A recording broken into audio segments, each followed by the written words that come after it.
Good morning, everyone. It is so good to be back with you. Here we are. And I'm sitting in the parish hall today because I'm equidistant from two loud construction sites. I want to just give you a quick, hi, John. And Linda, I just want to give you a little tour of our parish hall right now. Okay, so there's the door, and you'll notice the flowers right by the door are the flowers from the altar on Sunday. And then we set up worship here on actually Friday morning to film, and when we can be together again on Sunday. But we're able to repurpose the flowers for the shower ministry. And there's, excuse me, something really nice about that. Ooh, excuse me.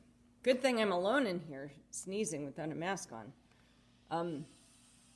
Yeah, so I'm right there. You can hear the saws and everything going on our construction site. And then on the construction site on the other side of the rectory, there's plenty of more noise to be had. So I think this is sort of the best of that we can come up with right now as far as not being disturbed. When this is over, I'm going to record music. I'm going to record my voice for Paul's chorus coming together that he does every for the choir that he does for our worship every Sunday.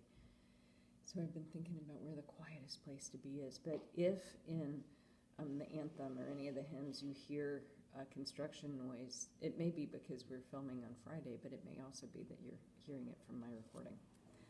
All right, my friends, let us begin with our daily devotions for individuals and families. On page 137, and we start with Psalm 51. Open my lips, O Lord, and my mouth shall proclaim your praise. Create in me a clean heart, O God, and renew a right spirit within me. Cast me not away from your presence, and take not your Holy Spirit from me. Give me the joy of your saving help again, and sustain me with your bountiful Spirit. Glory to the Father, and to the Son, and to the Holy Spirit, as it was in the beginning, is now, and will be forever. Amen. For our reading this morning, we continue in the 26th chapter of Matthew's Gospel. It does not feel like summer reading, though. It feels like we should be doing this in early April, because these are the Holy Week texts that we have today as we come to the end of Matthew's Gospel. Yesterday, John read about Jesus praying in the Garden of Gethsemane and asking the disciples to stay awake with him, and they could not manage that. The sleep came upon them, which I think is a story about, to some extent, how grief makes people incredibly exhausted. It's a very tiring, emotionally exhausting thing, and often people who are grieving are incredibly sleepy. They spend a lot of time sleeping, and I think it's also a way of just sort of checking out of a situation. And I think that Jesus was the only one in the midst of the storm that he was going through who had the wherewithal, the presence of mind to stay awake in the middle of it. He did also ask that the cup be taken away from him, that he not be the one to bear the crucifixion alone, but not my will, your will, Lord, is what he prayed. And I think John yesterday said that this was the moment of Jesus conquering the cross when he was able to pray that. So this is where we pick up today. We are in the 26th chapter of Matthew's Gospel. Today we read verses 47 through 56. While he was still speaking to Peter and John, Judas, one of the 12, arrived with him. And with him was a large crowd with swords and clubs from the chief priests and the elders of the people. Now the betrayer had given them a sign, saying, "The one I will kiss is the man. Arrest him." At once he came up to Jesus and said, "Greetings, Rabbi," and kissed him. Jesus said to him, "Friend, do what you are to do here." Then they came and laid hands on Jesus and arrested him. Suddenly, one of those with Jesus put his hand on his sword, drew it, and struck the slave of the high priest, cutting off his ear. Then Jesus said to him, "Put your sword back into its place, for all who take the sword will perish by the sword. Do you think that I cannot appeal to my Father, and he will not at once send me more than 12 legions of angels?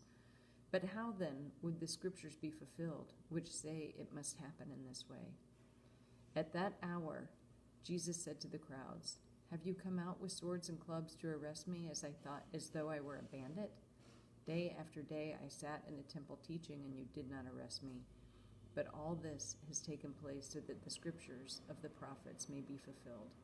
Then all the disciples deserted him and fled.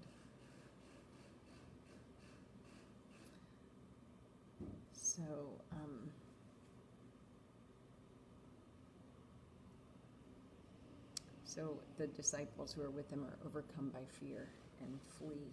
What's interesting is Jesus has been saying over and over and over again on this journey with the disciples, this is what's going to happen. I'm going to be killed and I'll rise again on the third day. And they've employed everything they can employ to stop up their ears. Remember, Peter rebukes Jesus for talking like that. He's talking like that another time, and he's practically interrupted by James and John vying for who's going to be at the right hand and who's going to be at the left. And, it can't penetrate their consciousness what's going to happen.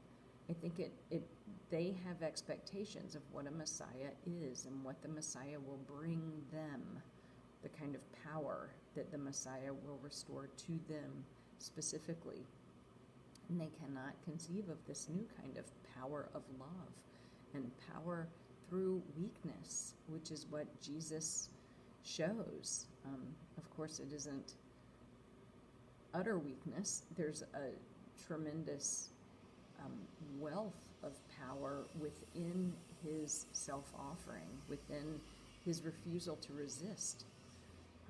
But it's something that is a mystery at the time.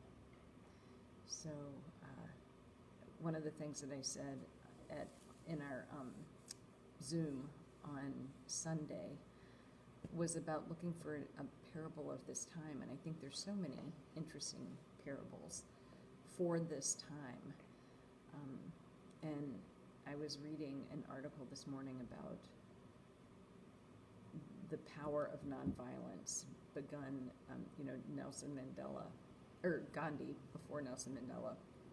Gandhi, Martin Luther King Jr., Nelson Mandela, and sort of building on this same kind of power, and how all of those movements were very much ecumenical movements. They brought together people from many different faiths who, the strength of them being that not that they proclaimed any one faith, but they proclaimed the power of love, all of those movements. And I think that is a parable for our time right now.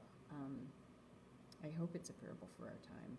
I think that dynamic nature of stories and the dynamic nature of parables gives us a tremendous amount of agency in determining the outcome for a parable, determining the interpretation that we give it at any time. And I think that we have to choose a loving interpretation, and we have to choose a loving path for wherever we are. And that's hard to do in the minutia of our lives. I mean, it's easy to talk about love, and it's much harder to not raise our voices in frustration with our own children or people that we're frustrated with in our lives. So it's just interesting to think about how a living story like the gospel and a living story like history as we know it and that continues to unfold still involves us in the decisions that we make on a daily basis. Martin Luther King Jr. said, "The arc of history is long, but it always bends towards justice." And I think he's right. It is a very long arc, but it's each one of our little tiny choices that we make along the way that sort of continually bend towards justice. So here Jesus is saying, put away your sword. That is not what this movement is about. And the power of his self-sacrifice and his surrendering to what's happening is what is being revealed in this story right in the days that we're reading it. Thanks be to God. Blessed be the God and Father of our Lord Jesus Christ. By his great mercy we have been born anew to a living hope through the resurrection of Jesus Christ from the dead.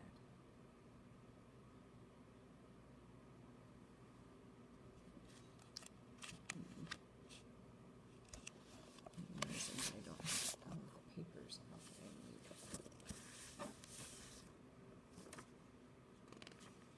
for our prayer. Here we go. All right, my friends, it is so good to be back here with you doing this devotion, and I am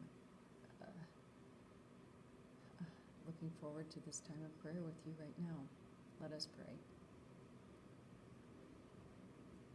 Gracious God, we come to you in this moment, this unfolding moment, where a great deal is happening around us. There is new building happening, new hope, a turning over from into new things, and also the challenge of our lives not unfolding the way that we anticipate that they will and the way that they have for generations. Lord, I speak to you in a place of insecurity and to some extent pain that we are not having the services as we usually do. Here we are in this space that has been repurposed, and I give you thanks for the creativity that has enabled us to repurpose it, but I also acknowledge the mourning that I feel in my own heart and the anxiety that I feel for things not being as they were just a short time ago. Lord, I give you thanks for walking with us on this journey. We know that you have been through great insecurity and pain in the life of Jesus Christ. But his life proves that we are not alone as we walk this way ourselves. Lord, we lift up before you all those who are working in this day. I pray that you keep them safe, protect them.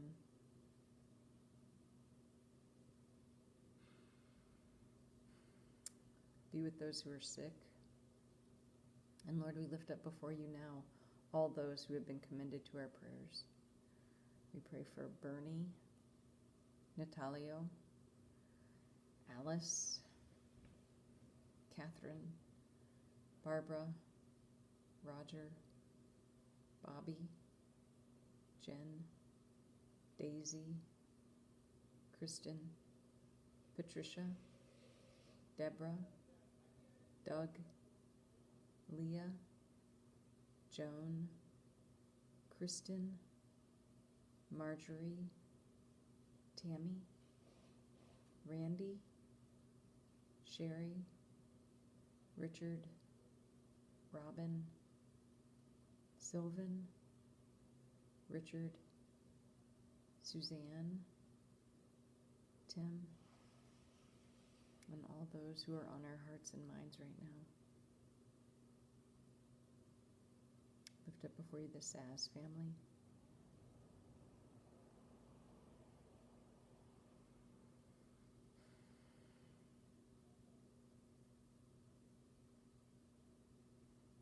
In our congregational cycle of prayer today, we remember Deborah and Eric, Christian, Caroline,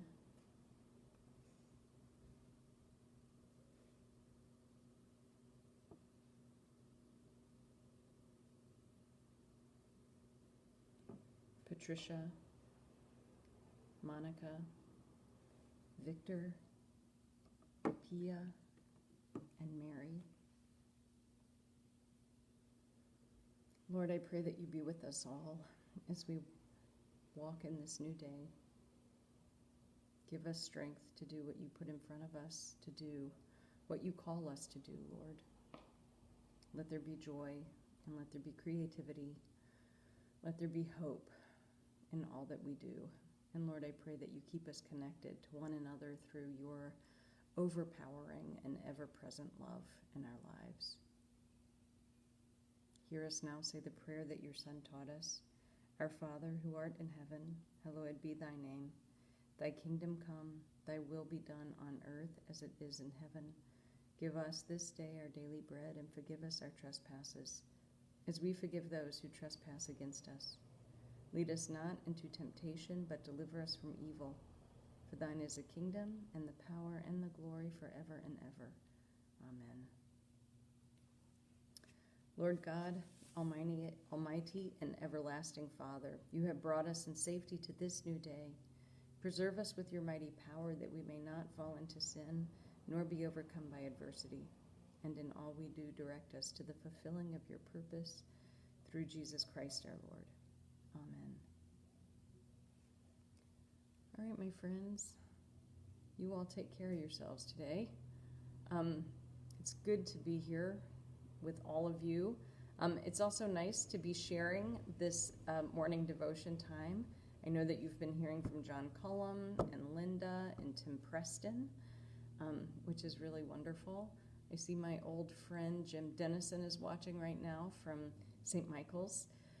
Truly, it has been a blessing in this time of COVID to reconnect with St. Michael's people, and for people from Uganda and England and all over the globe to sort of be pulled together, all of us who are in our hearts members of the same church family. It's good to be with all of you. So in this day, may the peace of Christ be with you throughout all you do. May God bless you, and I look forward to seeing you again soon. All right, everyone, take care. Bye-bye.